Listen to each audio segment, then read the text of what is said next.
အားလုံးပဲမင်္ဂလာပါခင်ဗျဒီနေ့မျှဝေခြင်းတဲ့အကြောင်းအရာကတော့ကုလသမဂ္ဂလူသားချင်းစာနာထောက်ထားမှုဆိုင်ရာညီနိုင်ယုံ UNOCHA ကဒီရခိုင်ပြည်နယ်ရဲ့ဘူးသီးတောင်မောင်းတောမှာအာဟာရပြည့်ဝမှုဆိုင်ရာအခြေအနေတွေမြန်မြန်ဆုတ်ယုတ်လာနိုင်တယ်ဆိုပြီးတော့ဒီမနေ့ကထုတ်ပြန်ခဲ့တဲ့ထုတ်ပြန်ချက်နဲ့ပတ်သက်ပြီးတော့ကျွန်တော်ရဲ့အမြင်တချို့ကိုမျှဝေပေးသွားခြင်းပါတယ်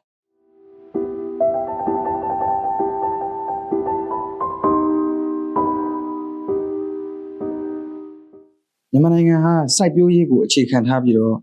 ခိုင်မာတဲ့အရေးမြစ်ကျော်ရတဲ့နိုင်ငံတစ်ခုဖြစ်တော်လဲပဲမြန်မာနိုင်ငံဟာကမ္ဘာပေါ်မှာအဆင်းရဲဆုံးနိုင်ငံတွေထဲကတနိုင်ငံအနေနဲ့ပါဝင်နေတယ်လို့ပြောလို့ရတယ်။ဘာကြောင့်လဲဆိုတော့ဒီလွတ်လပ်ရေးရပြီးကြတဲ့ကနှစ်ပေါင်းများစွာပဋိပက္ခတွေနဲ့ညှိနှိုင်းဖြေရှင်းဒီမပြေလည်နိုင်သေးတဲ့လူမျိုးရေးကွဲပြားမှုတွေကြောင့်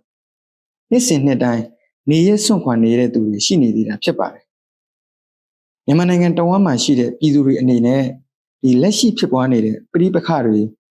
သဘာဝဘေးအန္တရာယ်တွေဖြစ်တဲ့ရေကြီးရေရှမ်းမှုတွေနဲ့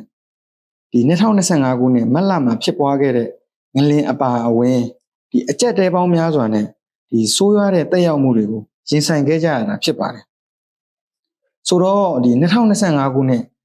ဒီနိုဝင်ဘာလကုန်ထိဆိုရင်နိုင်ငံတော်ဝန်မှာလူဦးရေ 3.6 တန်းနီးပါးဒီပြည်တွင်းမှာနေရစွန့်ခွာနေကြရတယ်ဆိုပြီးတော့လေလူသားချင်းစာနာထောက်ထားမှုဆိုင်ရာညီနိုင်ယုံ UNOCHA ကထုတ်ပြန်ထားတာဖြစ်ပါတယ်အဲ့တော့နေရစွန့်ခွာကြတဲ့သူတွေကိုကြည့်မယ်ဆိုရင်သဘာဝဘေးအန္တရာယ်ဖြစ်တဲ့ဒီရေကြီးရေရှမ်းတာနဲ့ငလင်ကြောင့်ဆိုတာထက်တိုက်ပွဲတွေကြောင့်နေရစွန့်ခွာနေကြရတဲ့သူတွေကပိုများနေတာဖြစ်ပါတယ်ဒီနောက်ဆုံးထွက်ရှိလာတဲ့ကမ္ဘာလုံးဆိုင်ရာစားနပ်ရိက္ခာဖူလုံရေးအစီရင်ခံစာမှာဆိုရင်မြန်မာနိုင်ငံကအလွန်စိုးရိမ်စရာကောင်းတဲ့ဗဟိုချက်တစ်ခုအဖြစ်ဆိုပြီးတော့ထုတ်ပြန်ထားတယ်အထူးသဖြင့်ဒီဘူးဒီတောင်နဲ့မောင်းတောဘက်မှာအာဟာရပြည့်ဝမှုအခြေအနေတွေကမြန်မြန်ဆန်ဆန်နဲ့ယိုယွင်းလာနိုင်တယ်ဆိုပြီးတော့ခန့်မှန်းထားတာလည်းဖြစ်ပါတယ်လက်ရှိမြန်မာနိုင်ငံရဲ့နိုင်ငံတော်အေဂျင့်တာယာရေးနဲ့ဖွံ့ဖြိုးရေးကောင်စီအစိုးရအနေနဲ့ဒီနေရစွန့်ခွာပြီးစစ်ဘေးရှောင်နေကြရတဲ့ပြည်သူတွေကိုလည်းလိုအပ်တဲ့ထောက်ပံ့မှုတွေလှုပ်ဆောင်ပေးနေတယ်အစိုးရအနေနဲ့ကဒီဒုတာဝန်အရေးသုံးပါးကိုအလေးထားပြီးတော့အမျိုးသားအကျိုးစီးပွားဖွံ့ဖြိုးတိုးတက်အောင်နဲ့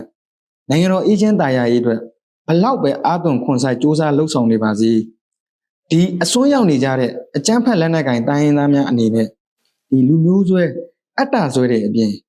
နိုင်ငံရေးသမားတွေနဲ့အချို့နိုင်ငံကြီးတွေရဲ့နိုင်ငံရေးမှိုင်းကိုမိနေကြတဲ့အတွက်လက်နက်ကင်အကြမ်းဖက်လုပ်ရက်တွေကိုလှုပ်ဆောင်နေကြစေဖြစ်ပါတယ်အထူးသဖြင့်မြန်မာနိုင်ငံရဲ့အနောက်ဘက်ရခိုင်ဒေသမှာဆိုရင်ဒီအကြမ်းဖက်အေအေတွေရဲ့လုပ်ရက်တွေကြောင့်အပြစ်မဲ့တဲ့ရခိုင်တိုင်းရင်းသားပြည်သူလူထုတွေအိုးအိမ်မဲ့အလုတ်ကင်မဲ့ဖြစ်ပြီးတော့ဒုက္ခပေါင်းများစွာကြုံတွေ့ခံစားနေကြရတာဖြစ်ပါတယ်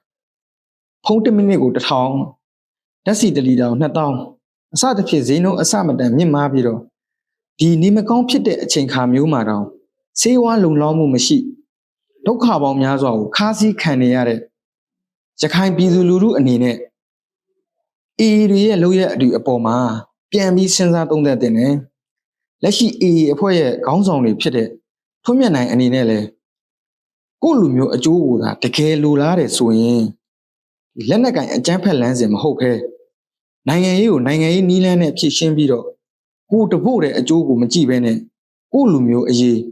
ကိုလူမျိုးအကျိုးစီးပွားအတွက်ပြန်ကြည့်တင်တယ်လို့ကျွန်တော်အနေနဲ့သုံးသပ်မိတယ်